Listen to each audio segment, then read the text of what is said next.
la raíz de cómo amamos. Desde muy pequeños empezamos a aprender cómo funciona el amor, aunque nadie nos lo explique con palabras. Es algo que se forma a través de sensaciones, miradas, gestos y silencios.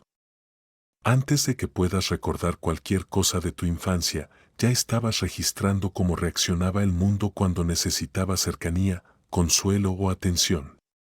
Y esas primeras experiencias se convirtieron en la base emocional con la que más tarde intentarías construir tus relaciones. Cuando un bebé llora, no busca caprichos ni estrategias. Busca seguridad. Busca saber si alguien va a responder. Si esa respuesta llega de manera constante, con calidez y presencia, el cuerpo del niño aprende a relajarse. Aprende que no está solo, que sus emociones no son una carga y que el afecto es un lugar seguro. Esa sensación, aunque parezca simple, se convierte en una brújula interna que más adelante facilita confiar, abrirse y establecer vínculos sanos.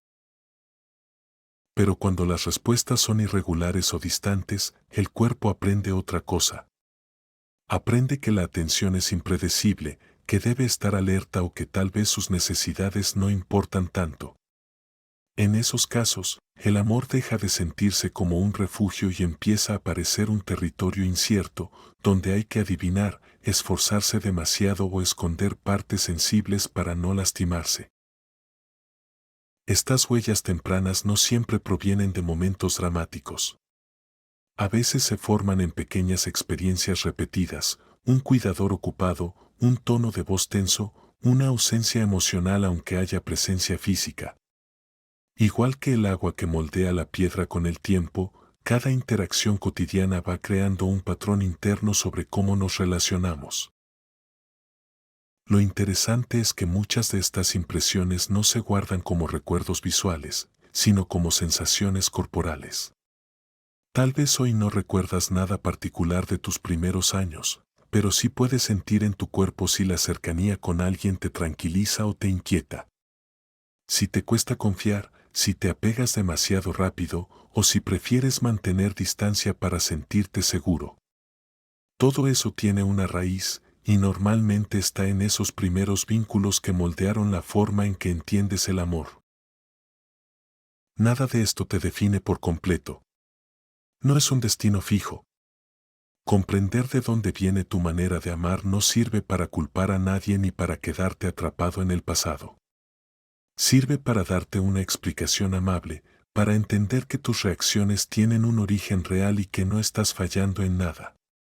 Es simplemente tu sistema emocional intentando protegerte. Reconocer esa raíz es el primer paso para poder transformar tus vínculos. Porque cuando entiendes lo que aprendiste de pequeño, puedes empezar a elegir cómo quieres amar ahora. Y esa elección, hecha con conciencia y paciencia, se convierte en una forma más libre, más tranquila y más auténtica de relacionarte. El primer vínculo, como tu infancia moldeó tu forma de amar. Desde los primeros momentos de vida, los vínculos que formamos con quienes nos cuidan se convierten en la base de nuestra manera de amar y relacionarnos con los demás. No es solo un recuerdo de la infancia, es un patrón que la mente y el corazón interiorizan y repiten, muchas veces sin darnos cuenta. Los abrazos, la atención, la mirada, incluso los silencios y las ausencias, enseñan al niño qué significa sentirse seguro, valorado y querido. Cuando esos vínculos son cálidos, constantes y confiables, se establece una sensación de seguridad que acompaña toda la vida. Pero cuando hay inconsistencia, distancia o rechazo, se siembran miedos y dudas que afectan cómo nos vinculamos en la adultez. El primer vínculo no se limita a recibir afecto, sino también a aprender a expresar emociones y a confiar en los demás. Un niño que experimenta cercanía y apoyo desarrolla la capacidad de pedir ayuda, de mostrar vulnerabilidad y de esperar reciprocidad en sus relaciones. Por el contrario, un niño que percibe indiferencia, crítica constante o desaprobación puede aprender a ocultar sus emociones, a buscar afecto de manera condicionada o a protegerse mediante la autosuficiencia extrema. Estos aprendizajes iniciales no son decisiones conscientes, son impresiones profundas que guían la forma en que interpretamos gestos, palabras y señales afectivas incluso décadas después. El impacto de ese primer vínculo se refleja en casi todas las relaciones posteriores. Elegimos parejas, amigos y entornos que resonan con esos patrones originales, a veces buscando inconscientemente repetir lo conocido, aunque no sea saludable. La atracción por personas que reflejan la disponibilidad o la inaccesibilidad de nuestros cuidadores tempranos es un ejemplo de cómo estos lazos iniciales moldean la vida emocional. De un mismo modo, los conflictos y la intimidad se viven a través del prisma de estas experiencias tempranas. Lo que sentimos como rechazo o aceptación hoy suele estar mediado por lo que aprendimos a sentir entonces. Comprender el poder de ese primer vínculo permite un cambio profundo. Reconocer que ciertas conductas y emociones se originan en la infancia no significa excusar errores ni culpar a nadie, significa que podemos elegir conscientemente cómo amar ahora. La observación de nuestras reacciones, la práctica de la autoaceptación y la apertura a vínculos saludables son herramientas que nos permiten reprogramar patrones antiguos, establecer relaciones basadas en respeto y confianza y experimentar el afecto de manera más plena.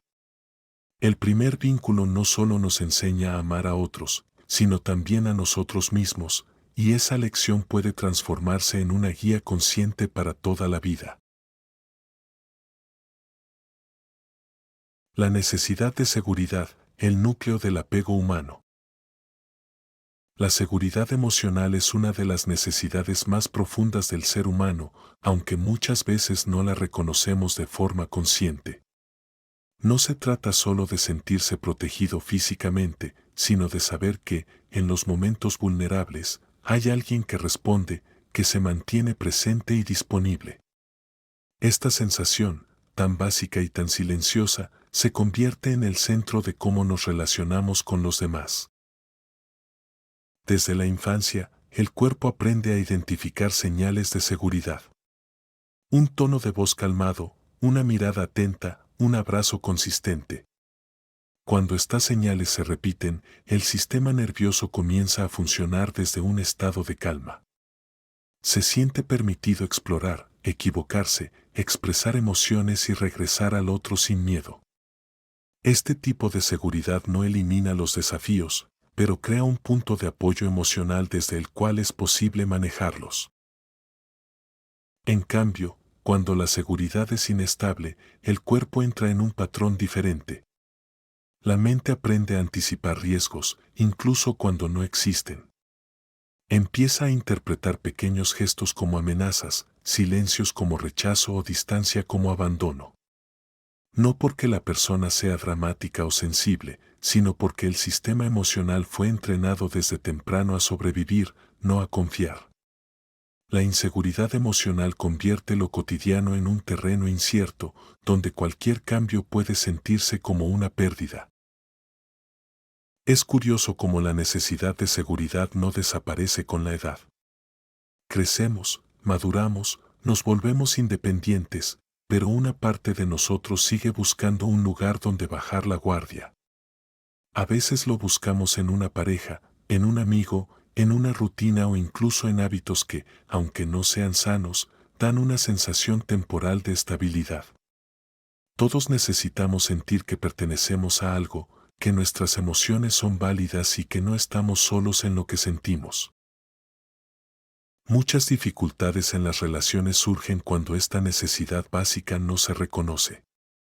Dos personas pueden quererse, pero si una de ellas siente que el vínculo no es estable, reaccionará desde el miedo, presionando, alejándose, sobreexigiendo o escondiendo su vulnerabilidad.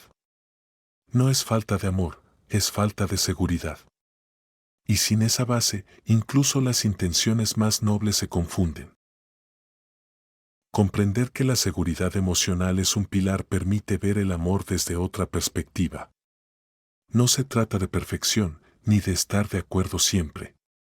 Se trata de consistencia, de presencia, de señales pequeñas pero constantes que le dicen al otro, estoy aquí. Cuando existe seguridad, la conexión se vuelve más ligera.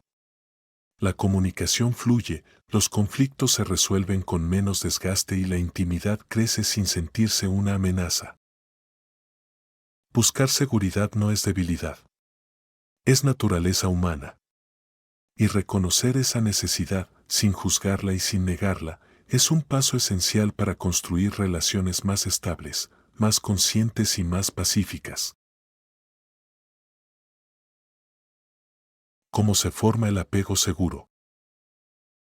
El apego seguro es, en esencia, la sensación interna de que el mundo es un lugar confiable y que las personas importantes estarán ahí cuando las necesitemos.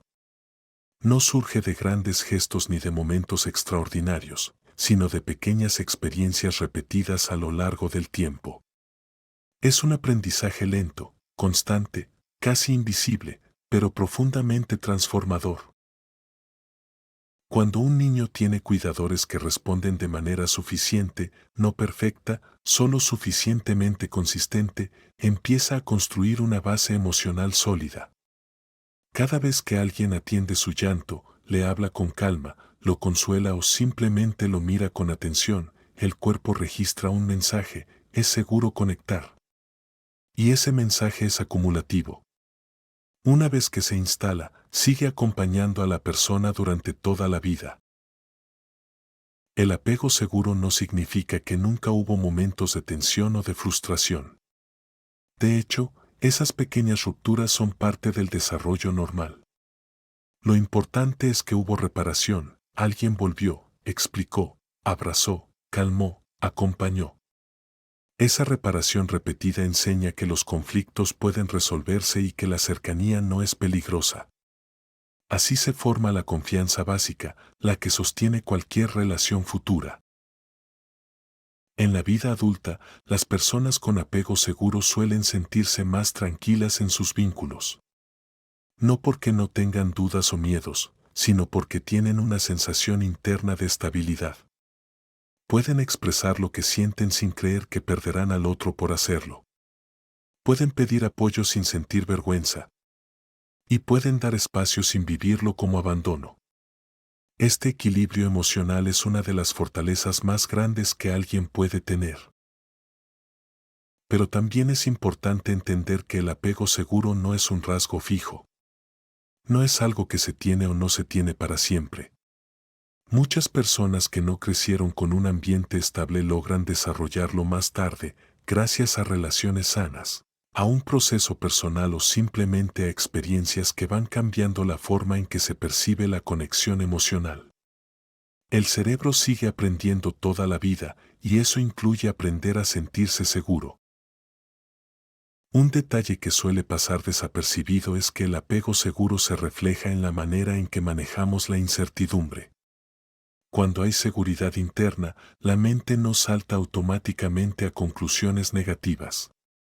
Un mensaje sin responder no se convierte en rechazo.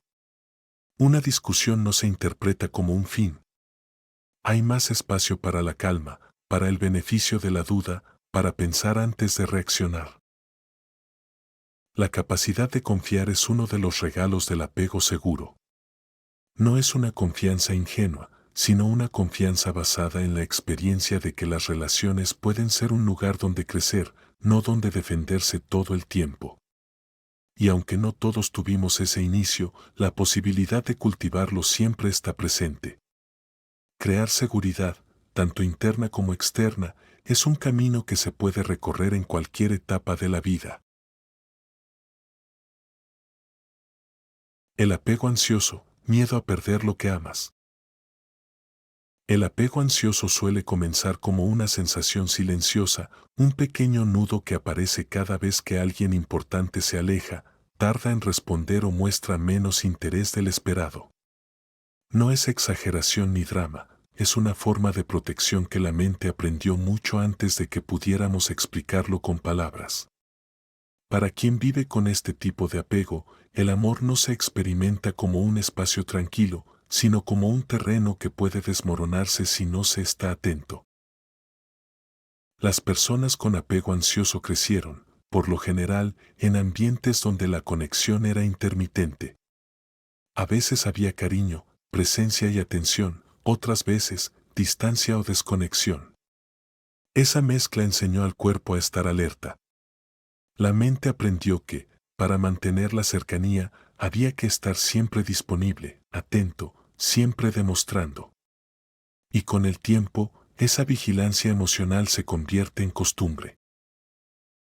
En la adultez, esta forma de apego se manifiesta en dudas constantes. ¿Todavía le importo? ¿Dije algo mal? ¿Por qué tardó en responder? Pequeños detalles pueden sentirse como señales de peligro, aunque la otra persona no haya hecho nada malo.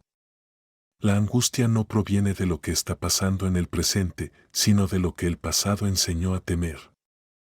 Es un mecanismo automático, la mente anticipa la pérdida para intentar evitarla. El apego ansioso también puede llevar a buscar confirmación continua. Mensajes, preguntas, gestos, palabras, cualquier cosa que calme ese miedo interno. No es una búsqueda de control, sino de seguridad. Es una forma de decir, necesito saber que estás aquí, porque si te siento lejos, mi mente se desestabiliza. Y aunque este deseo es totalmente humano, a veces puede generar tensión en las relaciones, sobre todo cuando se confunde necesidad emocional con dependencia.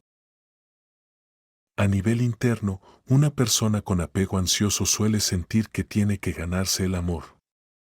Como si ser suficiente dependiera de no cometer errores, no molestar, no pedir demasiado. Este patrón cansa, desgasta y alimenta la idea de que el cariño siempre puede desaparecer. Por eso, incluso relaciones sanas pueden sentirse frágiles. La mente no ve lo que está bien, se enfoca en lo que podría fallar.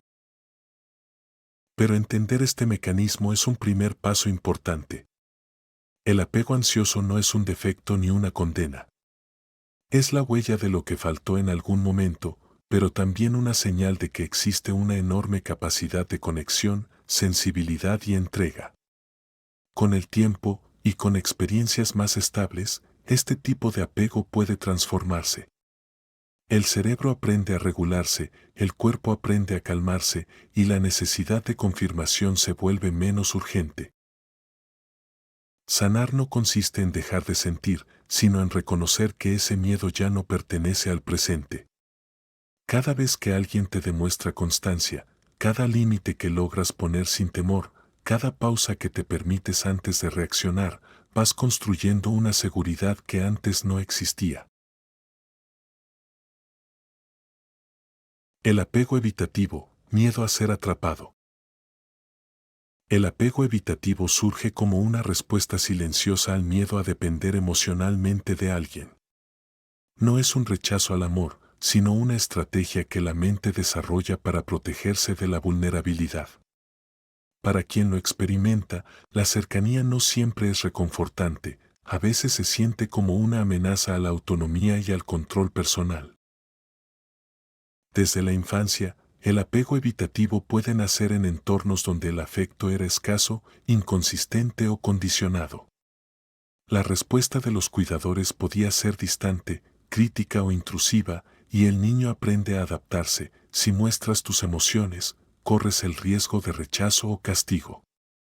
Así, la mente empieza a valorar la independencia sobre la conexión, y la distancia se convierte en una forma de autoprotección. En la vida adulta, este patrón se manifiesta en la dificultad de abrirse emocionalmente. Las personas con apego evitativo suelen mantener un espacio interno y externo que limita la cercanía. Pueden amar profundamente, pero la intimidad los incomoda. Reaccionan retirándose ante gestos de cercanía intensa o compromisos emocionales, no porque no quieran, sino porque han aprendido a asociar el apego con riesgo y pérdida de control. El apego evitativo también puede generar patrones de autodependencia extrema. La persona intenta resolver todo por sí misma, minimizando la necesidad de los demás. Este comportamiento a menudo se interpreta como fortaleza o independencia, pero detrás hay una tensión constante. la sensación de que depender o confiar puede llevar al dolor. La mente se convierte en un vigilante, evaluando riesgos en cada interacción y anticipando posibles decepciones. A nivel emocional, existe una ambivalencia interna. Se desea conexión y al mismo tiempo se teme. Por eso, las relaciones cercanas pueden generar ansiedad y fricción, no por falta de cariño, sino por el conflicto interno entre la necesidad de intimidad y el miedo a perder autonomía. La persona evitativa puede distanciarse justo cuando la relación crece y luego sentirse culpable por haberse alejado. Reconocer este patrón es esencial. No se trata de etiquetar ni juzgar, sino de entender que la distancia emocional es una estrategia aprendida y no una sentencia permanente. Con conciencia y experiencias que demuestren consistencia y seguridad, la mente puede aprender que abrirse no siempre implica riesgo. Con el tiempo, el apego evitativo puede transformarse en una capacidad equilibrada, disfrutar de la cercanía sin perder la independencia y establecer límites claros sin aislarse. Al aceptar este mecanismo como parte de uno mismo y observar cómo influye en las relaciones, se abre la puerta a un vínculo más sano y consciente. Cada pequeño acto de confianza, cada expresión de vulnerabilidad sin temor, refuerza la idea de que el amor no tiene que ser una amenaza. Aprender a equilibrar cercanía y autonomía se convierte en un ejercicio de libertad emocional que transforma la manera de amar. El apego desorganizado, caos emocional sin nombre. El apego desorganizado es un territorio emocional complejo y muchas veces confuso. Para quien lo vive, las relaciones cercanas pueden generar sentimientos contradictorios. Se desea la cercanía y al mismo tiempo se teme, se busca afecto y se evita, se ama y se quiere escapar. No es falta de amor ni de capacidad de vínculo, es la manera en que la mente aprendió a protegerse frente a experiencias tempranas de miedo, confusión o amenaza. Este tipo de apego suele desarrollarse en entornos donde el cuidado era imprevisible, contradictorio o incluso peligroso. El niño podía recibir amor y atención de manera intermitente, pero también encontrarse con gritos, rechazo, negligencia o comportamientos aterradores. La mente aprende que las figuras de apego son al mismo tiempo fuente de consuelo y de amenaza. Esa paradoja deja una huella profunda. La cercanía es deseada, pero también causa ansiedad intensa. En la adultez, el apego desorganizado se manifiesta como una mezcla de patrones ansiosos y evitativos. La persona puede acercarse a alguien con intensidad, buscando confirmación y seguridad, y de repente retraerse, alejarse o poner barreras sin razón aparente. Las emociones se sienten caóticas, difíciles de comprender y aún más difíciles de comunicar. Esta ambivalencia genera relaciones inestables, conflictos frecuentes y sensación de que nunca es suficiente. Quien vive con apego desorganizado suele tener una hipervigilancia interna constante. La mente analiza cada gesto, cada palabra, anticipa escenarios de pérdida o abandono y reacciona antes de que ocurra algo real. Este estado de alerta puede ser agotador, afectando la confianza, la autoestima y la capacidad de disfrutar la intimidad. La persona sabe, de manera consciente o inconsciente, que la cercanía puede ser tanto un refugio como un riesgo. Pero entender el origen de este patrón es liberador. No se trata de culparse, sino de reconocer que estos comportamientos y emociones son estrategias de supervivencia aprendidas en la infancia. Cada acto de conexión insegura, cada retraimiento, tiene una lógica interna: protegerse del dolor y al mismo tiempo intentar satisfacer la necesidad de afecto. Comprenderlo permite empezar a diferenciar entre los recuerdos de miedo y la realidad presente. La transformación del apego desorganizado es posible. La mente puede aprender a regular emociones, a identificar señales de seguridad y a construir relaciones estables. Terapia, vínculos sanos y prácticas de autoconciencia ayudan a que la cercanía deje de sentirse como peligro. Poco a poco, se aprende que se puede buscar afecto sin que eso implique perder el control o ser lastimado. Y así, lo que antes era caos emocional se convierte en un camino hacia la coherencia interna y el amor consciente. La herida de abandono, ecos en la vida adulta. La herida de abandono es una marca silenciosa que muchas veces nos acompaña sin que la notemos. No siempre se trata de haber sido dejado físicamente, a veces es la sensación de no haber recibido la atención, el cuidado o la presencia necesarios durante la infancia. Esa falta deja ecos profundos que se manifiestan mucho después, en la manera en que nos relacionamos, confiamos y amamos. En la adultez, esta herida suele sentirse como un miedo persistente a que los demás se alejen. Cada ausencia, cada demora, cada distancia real o percibida puede activar una alerta interna intensa. La mente recuerda, sin palabras, que en algún momento no hubo apoyo o cercanía suficiente y reacciona como si estuviera en riesgo otra vez. Este patrón puede llevar a la dependencia emocional, a anticipar abandono o a buscar constantemente seguridad externa. Las relaciones se ven profundamente afectadas por esta herida. La persona puede exigir pruebas de afecto o afecto constante, sentir ansiedad cuando la atención de la pareja disminuye o retirarse antes de que alguien pueda hacerlo. No se trata de manipulación consciente, sino de un mecanismo de autoprotección que busca evitar el dolor previamente experimentado. El apego se intensifica y la mente se vuelve hipervigilante frente a cualquier señal de desconexión. A nivel emocional, la herida de abandono genera un círculo de miedo y búsqueda de seguridad. Se desea intimidad y cercanía, pero el temor a perderla puede empujar a comportamientos que, paradójicamente, alejan a la otra persona. Este patrón refuerza la sensación de que nunca es suficiente y dificulta experimentar tranquilidad emocional en las relaciones. La mente no confía plenamente en la permanencia del amor y aprende a anticipar la pérdida antes de que ocurra. Comprender esta herida es el primer paso hacia la sanación.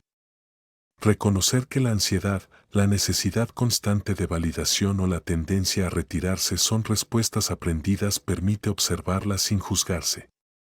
La conciencia de estos patrones abre la puerta a relaciones más equilibradas y a la capacidad de sostener afecto sin miedo extremo. Terapia, prácticas de autoapoyo y vínculos seguros ayudan a mostrar que no todo abandono es inevitable y que la cercanía puede ser confiable y constante. Sanar la herida de abandono no significa que el miedo desaparezca por completo, sino que aprendemos a diferenciar entre las experiencias del pasado y la realidad presente.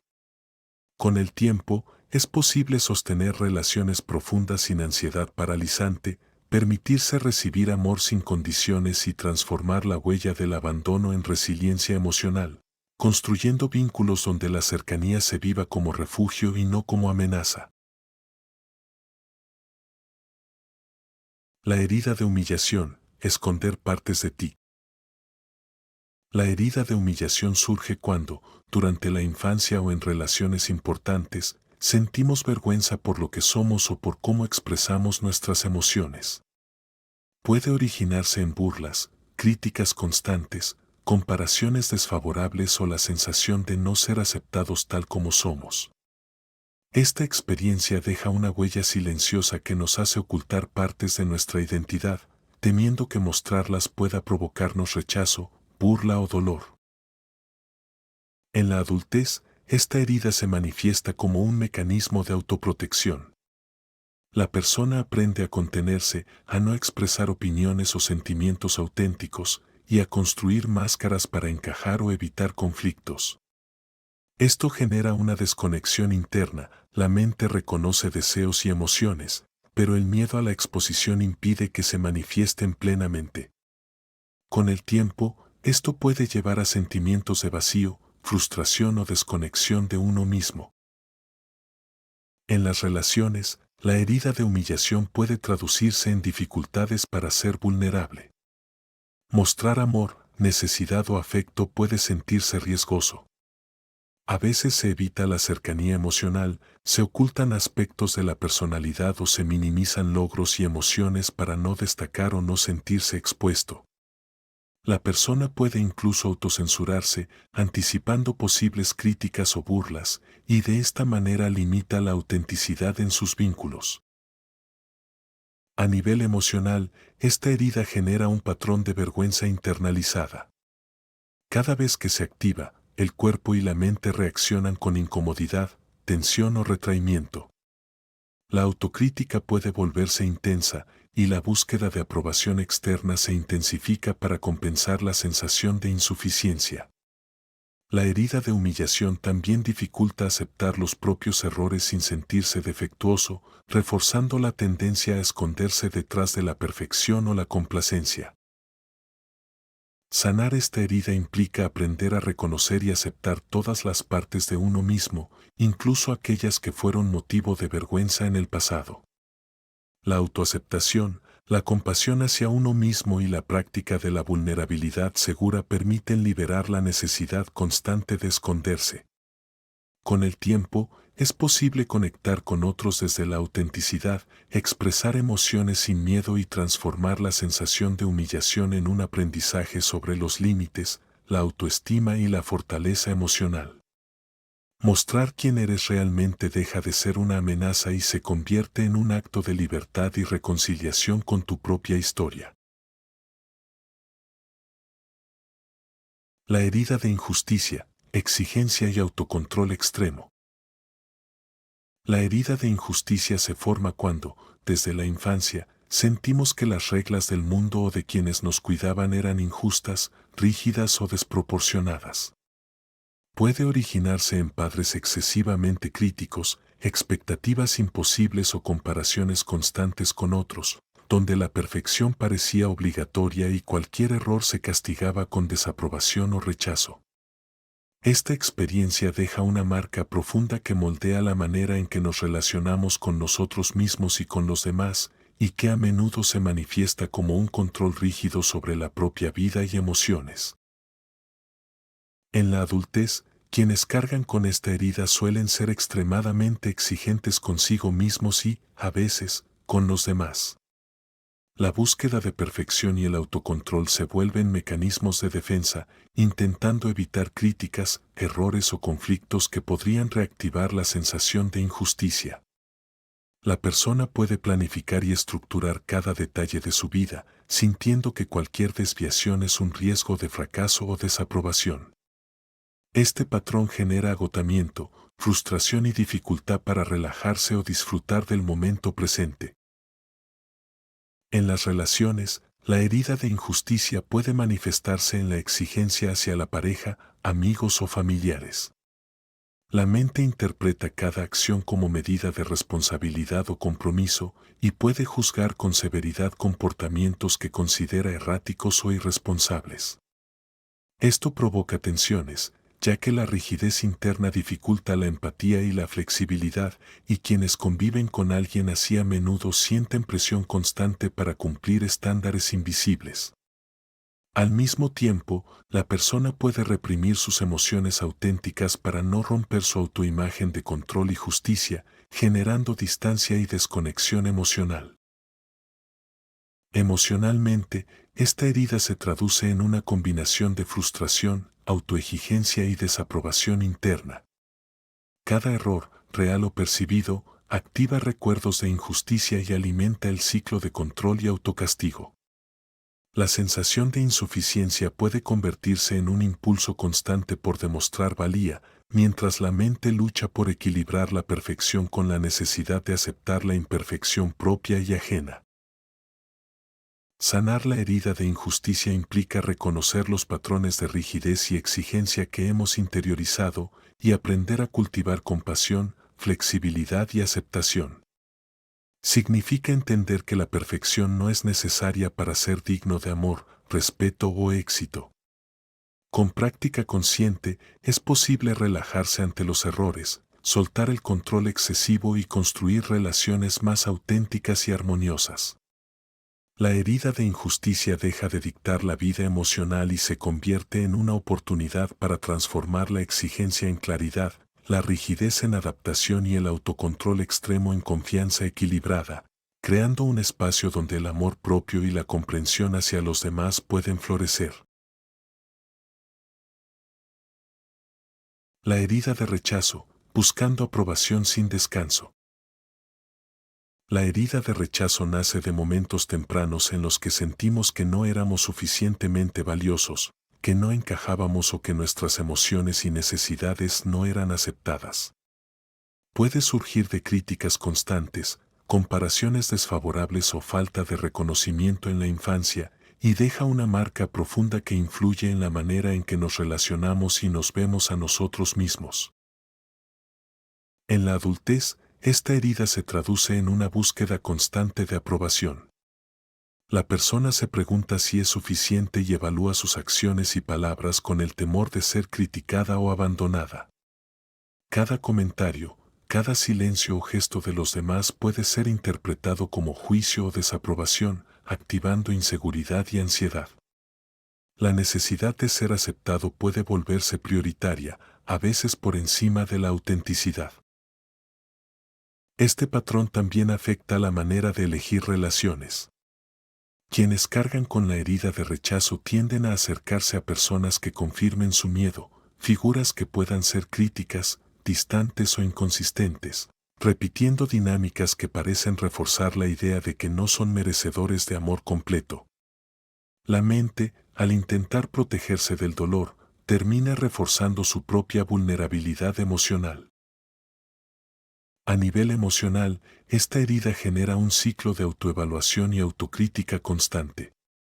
Cada error percibido puede sentirse como una prueba de insuficiencia, y la ansiedad por la aceptación puede llevar a comportamientos complacientes o a reprimir deseos y emociones para evitar el rechazo. Esto provoca desgaste emocional y, paradójicamente, distancia a los demás, dificultando relaciones auténticas y seguras. Reconocer la herida de rechazo es crucial para comenzar a sanarla.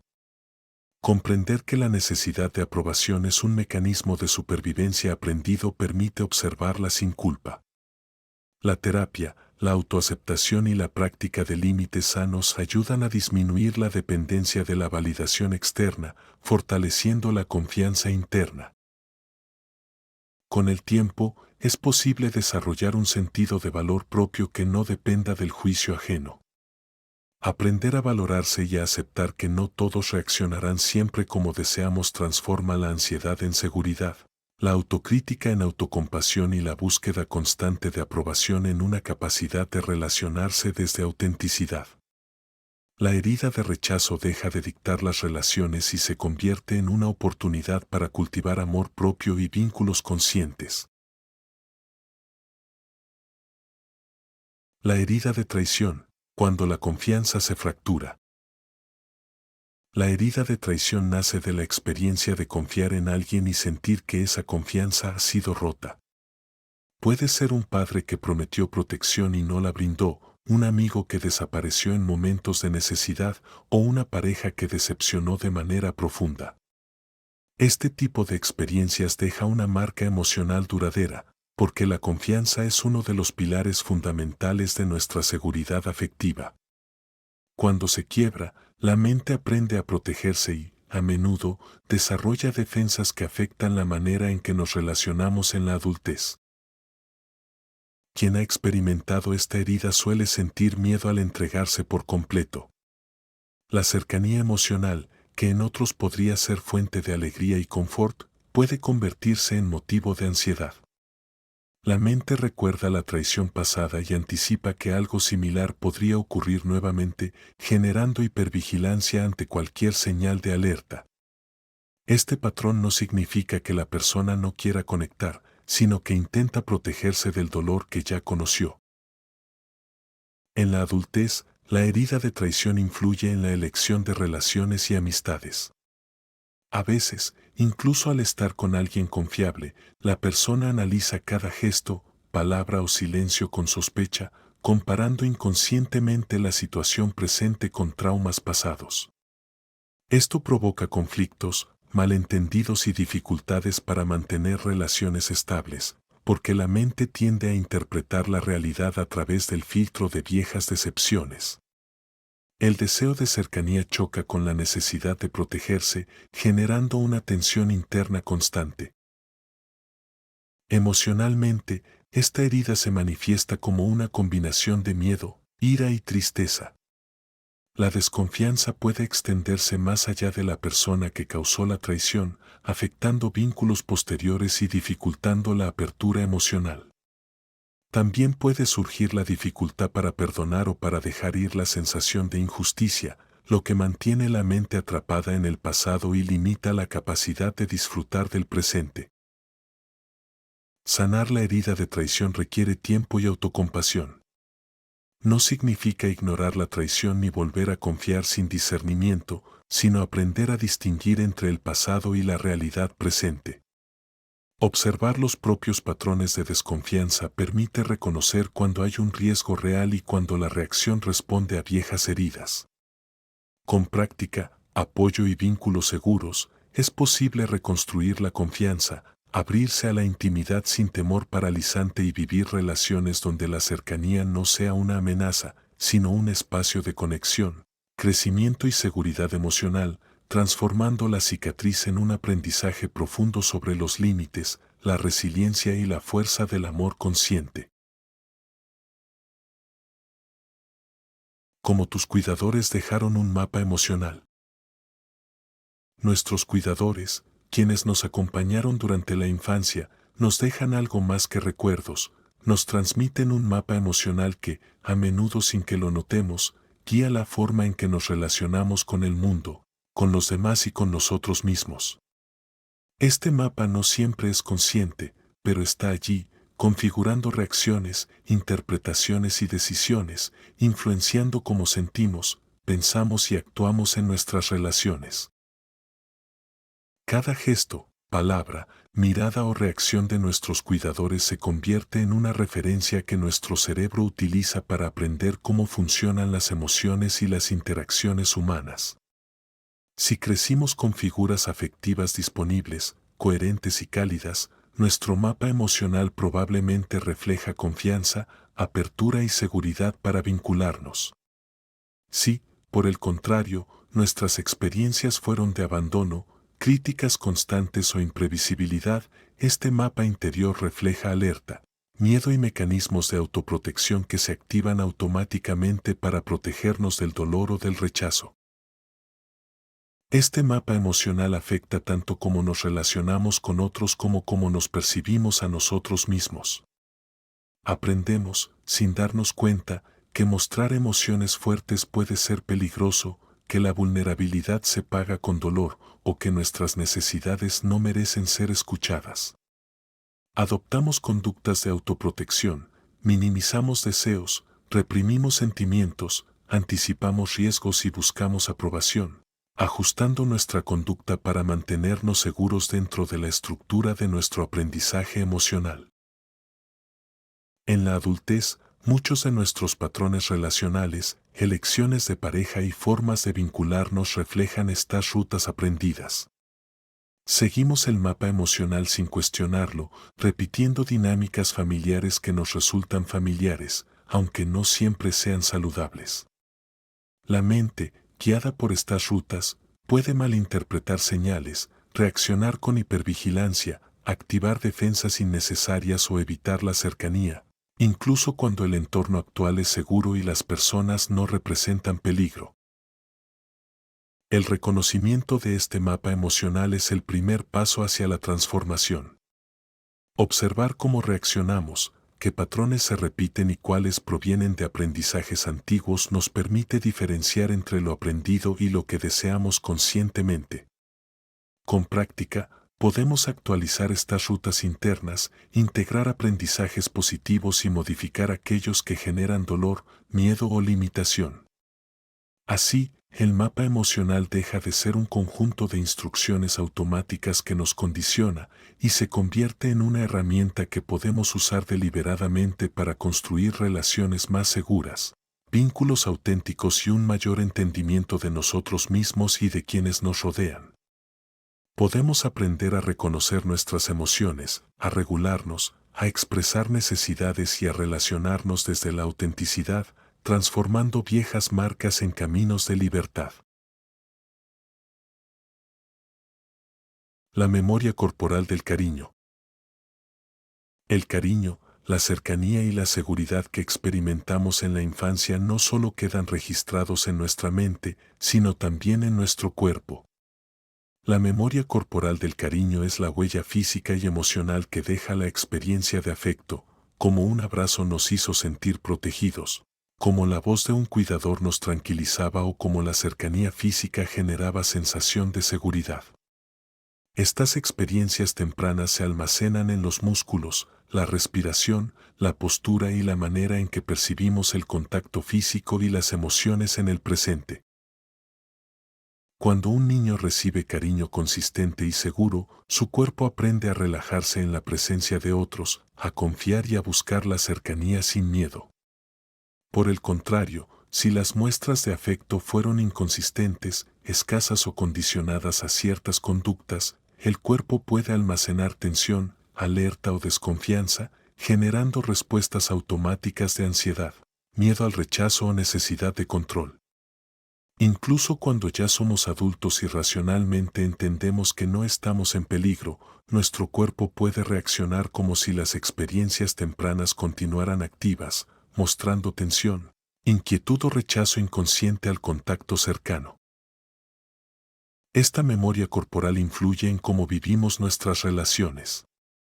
Una persona cuya memoria corporal está marcada por la falta de afecto puede sentirse incómoda ante la intimidad, buscar distancia incluso cuando desea cercanía o reaccionar exageradamente ante gestos que otros consideran normales. Otro ejemplo, la respiración puede volverse superficial, los hombros se tensan o la postura se encorva, todo como un recordatorio silencioso de cómo aprender a protegerse. El cuerpo recuerda lo que la mente consciente a veces ha olvidado y actúa para mantenernos seguros según reglas aprendidas en la infancia. Sanar esta memoria requiere reconectar con las sensaciones físicas, observar cómo el cuerpo reacciona a la cercanía y aprender a diferenciar entre el peligro real y la alerta aprendida. Ejercicios de respiración, conciencia corporal y contacto seguro con otros pueden ayudar a que el cuerpo registre nuevas experiencias de cariño y confianza. Así, el afecto deja de ser una amenaza o un estímulo confuso y se convierte en una fuente de bienestar.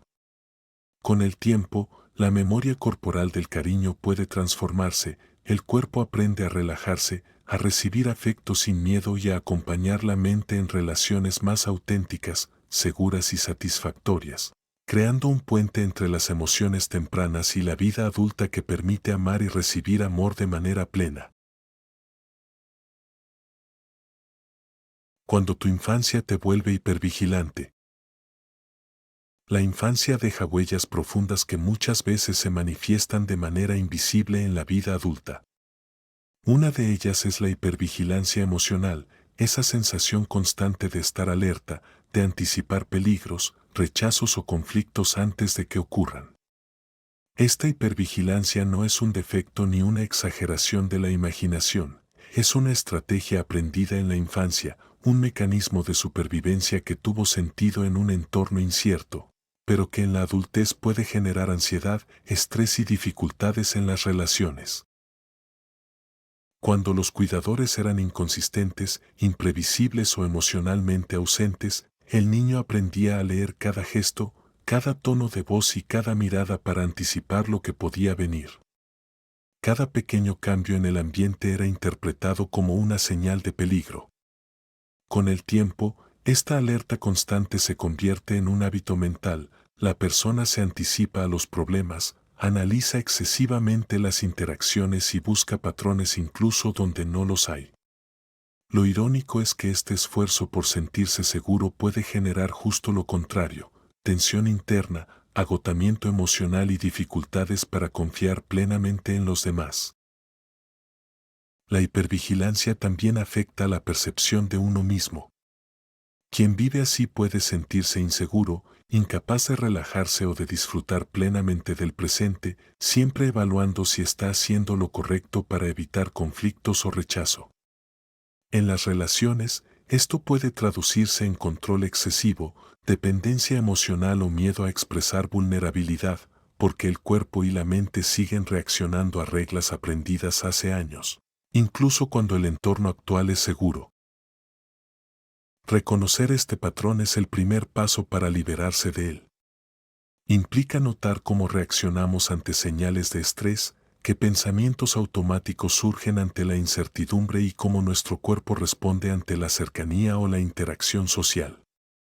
La práctica de la conciencia plena, la respiración consciente y la observación de emociones sin juicio permite disminuir gradualmente la alerta constante. Con tiempo y constancia, el cerebro y el cuerpo aprenden que no todo estímulo requiere defensa y que la confianza puede construirse paso a paso. Superar la hipervigilancia no significa olvidar la historia personal ni ignorar la necesidad de protegerse, significa diferenciar entre amenazas reales y recuerdos aprendidos. Al hacerlo, la persona recupera la libertad de vivir con menos ansiedad, de conectar con otros sin miedo y de experimentar relaciones más auténticas y equilibradas. Lo que antes era un mecanismo de supervivencia se transforma en una conciencia que permite elegir en lugar de reaccionar y que abre la puerta a vínculos más seguros, cercanos y satisfactorios. La conexión entre autoestima y apego. La autoestima y el apego están íntimamente conectados, aunque muchas veces no lo notemos. La forma en que aprendimos a recibir amor y cuidado durante la infancia moldea tanto cómo nos sentimos con nosotros mismos como cómo nos relacionamos con los demás. Una autoestima sólida surge, en gran medida, de sentirse visto, escuchado y valorado desde pequeños.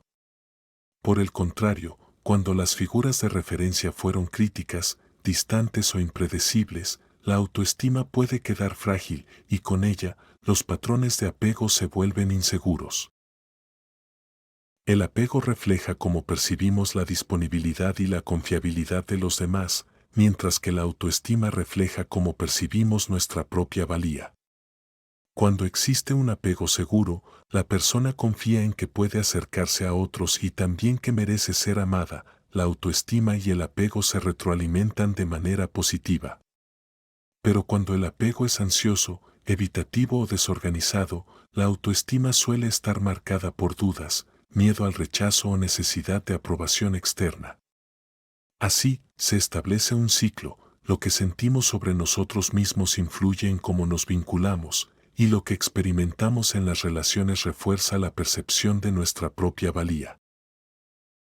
Esta conexión también explica por qué algunas personas toleran relaciones tóxicas o insatisfactorias. La falta de autoestima genera una especie de alerta constante sobre la posibilidad de perder amor, mientras que el apego inseguro enseña a anticipar abandono o rechazo. La combinación de ambos puede llevar a mantener vínculos que no nutren, pero que resultan familiares, cómodos o seguros en su familiaridad emocional, aunque sean dañinos. Trabajar en la autoestima no es solo un acto de amor propio, es también una forma de reconfigurar los patrones de apego. Aprender a reconocerse, valorarse y establecer límites claros permite acercarse a los demás desde un lugar de seguridad interna, en lugar de ansiedad o necesidad constante de validación. Con práctica y conciencia, la persona puede notar cómo su percepción de sí misma influye en sus elecciones amorosas, en su tolerancia al conflicto y en la capacidad de expresar afecto sin miedo ni culpa. Así, la autoestima se convierte en un ancla emocional, mientras más sólida, más flexible y saludable será la forma en que nos vinculamos.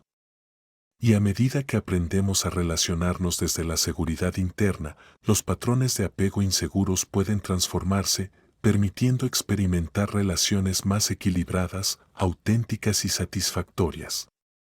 En definitiva, entender esta conexión abre la puerta a vivir vínculos más conscientes, a amarnos mejor a nosotros mismos y a ofrecer amor de manera plena, sin depender del miedo ni de la aprobación ajena. Como la falta de afecto crea dependencia.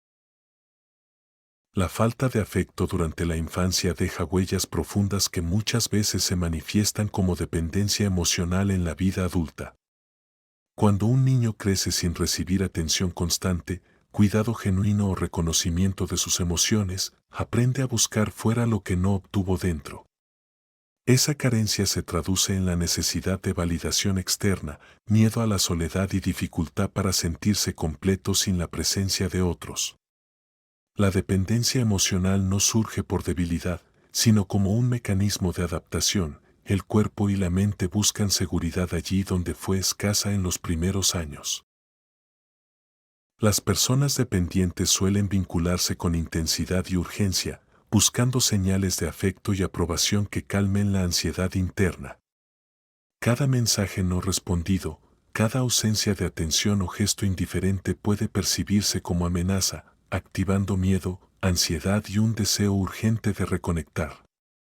Esta necesidad constante de cercanía no es simplemente emocional, también tiene un componente físico. La liberación de hormonas asociadas al estrés y al apego crea sensaciones corporales que refuerzan la urgencia de buscar afecto, como un recordatorio constante de lo que se perdió o nunca se tuvo.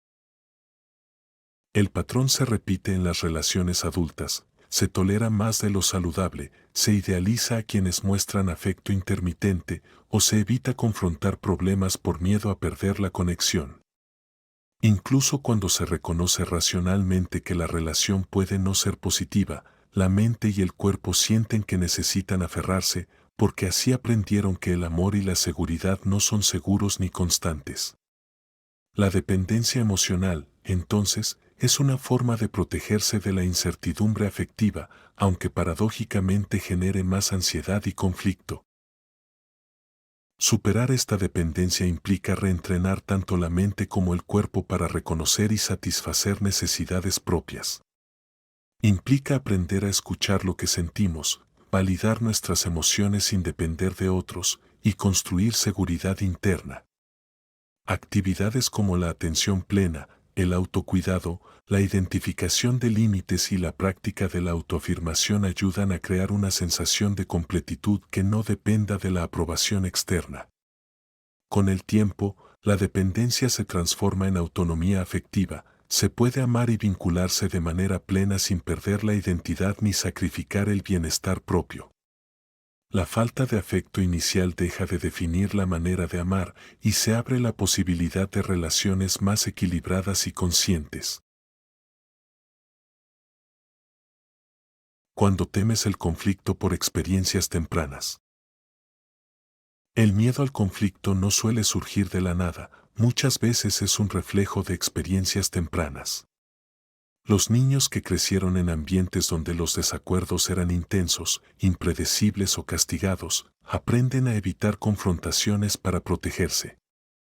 Cada discusión podía traer consecuencias emocionales fuertes, gritos, desaprobación, rechazo o incluso abandono temporal. Con el tiempo, esta alerta constante ante cualquier signo de desacuerdo se transforma en un patrón automático, se teme expresar opiniones, necesidades o límites, y se prioriza la armonía superficial sobre la autenticidad. Este miedo se manifiesta de distintas maneras en la adultez. Algunos optan por callar, por complacer a otros o por ceder incluso cuando saben que sus derechos o deseos están en juego. Otros evitan relaciones, trabajos o situaciones donde anticipan conflicto, buscando entornos seguros aunque limitantes.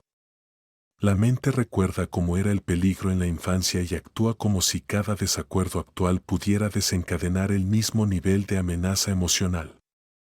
Esta hipersensibilidad emocional puede generar ansiedad, resentimiento y sentimientos de insuficiencia, porque aunque la amenaza real es menor, el cuerpo y la mente reaccionan como si fuera extrema. El miedo al conflicto no solo afecta la relación con los demás, sino también con uno mismo. Reprimir emociones, deseos o límites genera tensión interna, el cuerpo acumula estrés, La mente se llena de pensamientos de evasión y la autoestima se ve socavada por la sensación de no ser suficiente o no poder enfrentar nada. Las relaciones se vuelven superficiales o desequilibradas, y la persona puede sentirse atrapada en un ciclo de complacencia y frustración silenciosa. Superar este patrón implica aprender a diferenciar entre el peligro real y la amenaza aprendida. Implica practicar la expresión emocional gradual, comunicarse con claridad y establecer límites sin culpa, y aceptar que el desacuerdo no siempre es dañino. Herramientas como la atención plena, la respiración consciente y la autoobservación ayudan a reconocer cuando el miedo surge por viejas experiencias y no por la situación presente. Con práctica, es posible enfrentar conflictos desde la calma y la seguridad interna, transformar la forma en que nos relacionamos y descubrir que expresar necesidades y opiniones no destruye vínculos, sino que los fortalece. Aprender a manejar el conflicto desde la conciencia convierte cada interacción en una oportunidad de conexión auténtica, en lugar de un riesgo de daño emocional. El silencio de la infancia, emociones no expresadas. El silencio de la infancia no es solo ausencia de palabras, sino también la represión de emociones que nunca fueron escuchadas, validadas o comprendidas. Muchos niños aprenden que mostrar tristeza, miedo, enojo o frustración trae consecuencias, desaprobación, burlas, abandono emocional o castigo. Con el tiempo, ese patrón se internaliza y la mente aprende que ciertos sentimientos deben permanecer ocultos. Así, se forma un archivo secreto de emociones no expresadas, que influye en la manera de vincularse, percibir el amor y entender el mundo. Estas emociones retenidas no desaparecen, se almacenan en la memoria corporal y en los patrones de pensamiento. El niño que aprende a callar ante la ira puede desarrollar, de adulto, dificultad para expresar molestia o establecer límites. Quien reprime la tristeza puede tener problemas para mostrar vulnerabilidad, buscando siempre aparentar fortaleza o indiferencia. Incluso el miedo a ser juzgado o rechazado por sentir algo puede volverse tan automático que la persona ni siquiera reconoce sus propias emociones hasta que surgen en momentos de tensión, con fuerza desproporcionada. El silencio de la infancia no solo condiciona la expresión emocional, sino también la percepción de uno mismo y de los demás. El amor puede sentirse distante, la cercanía amenazante y la validación siempre ajena. Este patrón tiene repercusiones directas en la vida adulta y en las relaciones. Una persona que no aprendió a nombrar y procesar sus emociones puede caer en conductas de evitación, dependencia o exageración emocional, intentando llenar los vacíos que el silencio creó. La intimidad se vuelve complicada porque el cuerpo y la mente responden con alerta ante cualquier señal de juicio o rechazo, incluso en vínculos seguros. Además, estas emociones no expresadas pueden generar ansiedad, insomnio, tensiones físicas o una sensación persistente de incompletitud, como si algo fundamental quedara siempre fuera de alcance. Superar este patrón no significa revivir dolor, sino reconocer lo que fue silenciado y ofrecerlo validación. Implica aprender a nombrar las emociones, sentirlas en el cuerpo y expresarlas de manera segura. La escritura, la meditación, la terapia o conversaciones conscientes con personas de confianza son herramientas que ayudan a poner palabras a lo que quedó callado. Con práctica, el silencio de la infancia puede transformarse en un lenguaje emocional consciente, permitiendo que los sentimientos fluyan, se comprendan y se integren. Así, la capacidad de vincularse, de dar y recibir amor, y de enfrentar la vida con autenticidad se expande, liberando la carga de aquello que nunca se dijo y abriendo paso a la conexión profunda con uno mismo y con los demás. Cómo la infancia forma tu idea de merecer amor. Desde los primeros años de vida, los niños comienzan a construir un mapa interno sobre qué es merecer amor y cómo deben actuar para obtenerlo. Cada gesto de atención, cada abrazo, Cada palabra de aliento o reprimenda deja una huella que se traduce en creencias profundas sobre el valor personal. Si un niño recibe amor incondicional, aprende que es digno de afecto tal como es, que no necesita cambiar para ser aceptado. Pero si el cariño es condicionado, solo llega cuando cumple expectativas, se comporta bien o no molesta, se desarrolla la sensación de que el amor siempre está en juego y depende de sus actos, logros o comportamientos. Esta percepción básica, a menudo silenciosa, se convierte en un filtro a través del cual interpretará todas sus relaciones futuras. La forma en que se percibe el merecimiento de amor influye directamente en la autoestima y en la manera de relacionarse. Alguien que creció sintiendo que el afecto debía ganarse constantemente puede volverse complaciente, priorizar la felicidad de otros sobre la propia, o aceptar relaciones desequilibradas con tal de no perder cariño. Por otro lado, quienes aprendieron que el amor no se condiciona pueden establecer límites claros, sentirse seguros y buscar vínculos recíprocos. Sin embargo, estas creencias tempranas no siempre son conscientes. La mente las integra de manera silenciosa, guiando decisiones, atracciones y reacciones emocionales sin necesidad de razonamiento consciente. El impacto también se observa en la ansiedad por abandono y en la forma de enfrentar conflictos. Cuando se ha interiorizado la idea de que el amor depende de agradar o cumplir expectativas, cualquier señal de desaprobación puede percibirse como amenaza a la supervivencia afectiva. Se activan miedos profundos, se anticipan rechazos y se generan conductas de control o sobreadaptación. En relaciones de pareja, esto puede traducirse en dependencia emocional, celos, idealización de quien muestra afecto intermitente o dificultades para comunicar necesidades de manera directa. En contraste, quien internalizó un sentido de merecimiento estable tiende a relacionarse con seguridad, expresando emociones y necesidades sin miedo excesivo a perder la conexión. Sanar estas creencias implica reconocer que muchas de ellas provienen de experiencias tempranas y no reflejan la realidad actual. Implica cuestionar los mensajes internalizados y reemplazarlos con percepciones que apoyen la seguridad emocional. El amor propio y la aceptación de uno mismo son la base de cualquier vínculo sano. Prácticas como la autoafirmación, la escritura introspectiva, la meditación y la terapia permiten revisar el mapa emocional, identificar patrones condicionados y reforzar la idea de que el afecto genuino no se gana ni se pierde, se reconoce, se comparte y se recibe naturalmente. Comprender y reescribir esta creencia básica abre la puerta a relaciones más equilibradas. Sanar el origen, reescribir tu guión emocional. Cada experiencia temprana deja huellas profundas que conforman el guión emocional de nuestra vida.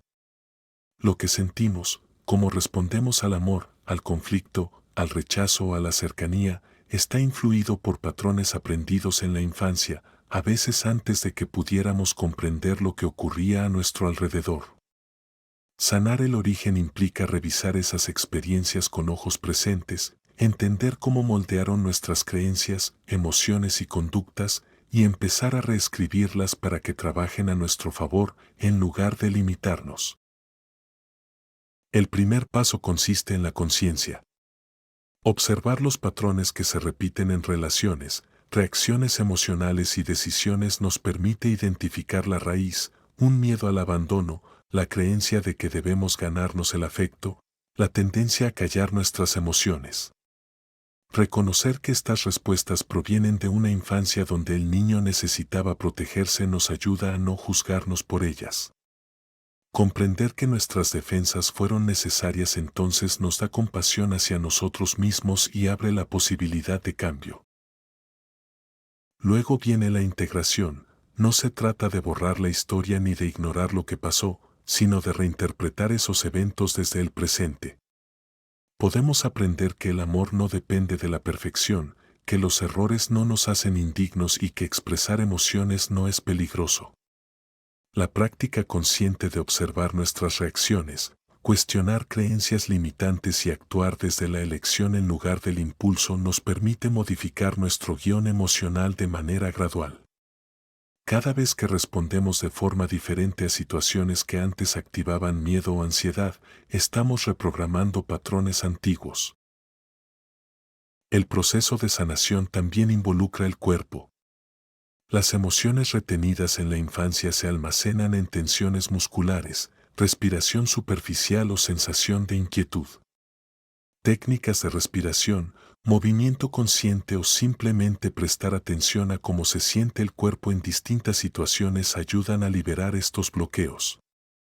La mente y el cuerpo trabajan juntos. Cuando liberamos la tensión física, la emocional también encuentra espacio para transformarse. Finalmente, reescribir tu guión emocional significa crear una nueva narrativa, una que refleje seguridad, merecimiento y amor propio.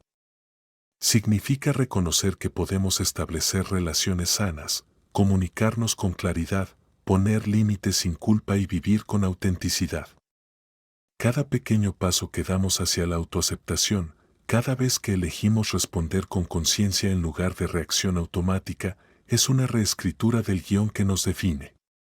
Sanar el origen no elimina las heridas del pasado, pero nos permite caminar con ellas sin que nos dominen, construyendo una vida donde el amor, la conexión y la seguridad interna ya no sean una ilusión, sino una experiencia consciente y real.